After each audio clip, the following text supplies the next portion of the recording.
Title: My Stepmom's an Alien.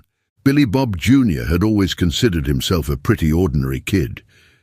He lived in a small town called Turnip Springs, where the most exciting thing to happen in recent memory was the time the mayor accidentally married a goat during the county fair. But nothing, absolutely nothing, could have prepared Billy for the day his dad, Billy Bob Sr., announced he was getting remarried, and that his new wife was from out of town.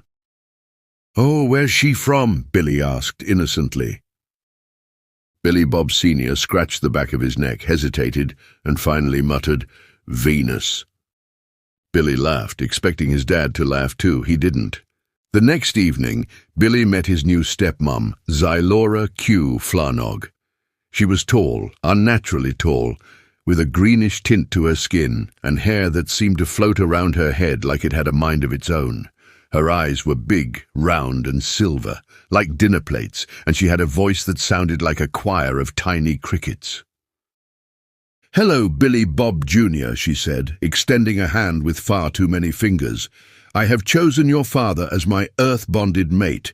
It is a great honor for him. I have prepared a nutrient-dense casserole to celebrate our union." Billy stared.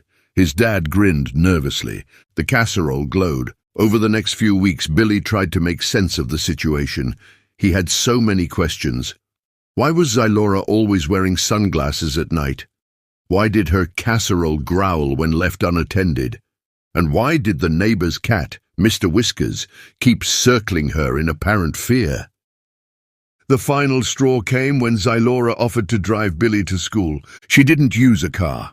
Instead, a strange saucer-like vehicle hovered outside the house, complete with flashing lights and a loud humming noise. Zylora waved cheerfully from the cockpit. Billy refused to get in. "I'm walking," he declared. "But it is 3.2 Earth miles to your place of education," Zylora said, her voice buzzing slightly. "Would you not prefer an anti-gravitational transport?" "Nope, I'm good." As the days passed, Billy started to notice other weird things. His dad now drank something called plork juice every morning, which smelled like burnt rubber. Zylora never blinked. And once, when she sneezed, a small glowing orb flew out of her nose and rolled under the couch. She casually retrieved it with one of her extra fingers, muttered, "Embarrassing," and carried on like nothing had happened. Billy decided to confront his dad. "Dad, she's an alien." "Well, son," his dad said, rubbing his temples, "she prefers the term extraterrestrial life form. But yeah, technically she's from Venus." "How did this even happen?" His dad sighed and sat down.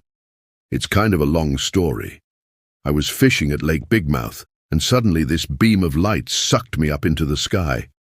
Next thing I know, I'm on her spaceship, and she's explaining how Venusian dating works. Turns out I fit her criteria for a mate: sturdy build, decent teeth, and an above-average ability to fry chicken." Billy blinked. "And you just went with it?" "Well, son," his dad said, "love works in mysterious ways. Plus, she promised to share some advanced Venusian technology with me. You know how long I've wanted a self-cleaning fishing pole?" Billy couldn't argue with that. One night, everything came to a head when Zylora's spaceship broke down in the backyard. The noise woke the neighbors, who gathered with flashlights and phones, demanding answers. Zylora tried to play it cool, but when someone asked why she had a tail, she blurted out, "Fine. I am not from your planet, but I mean you no harm." Billy Bob Sr. stepped forward.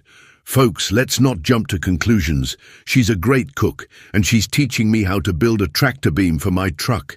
Who here wouldn't want that?" The crowd murmured. Someone asked if Zylora could fix their Wi-Fi.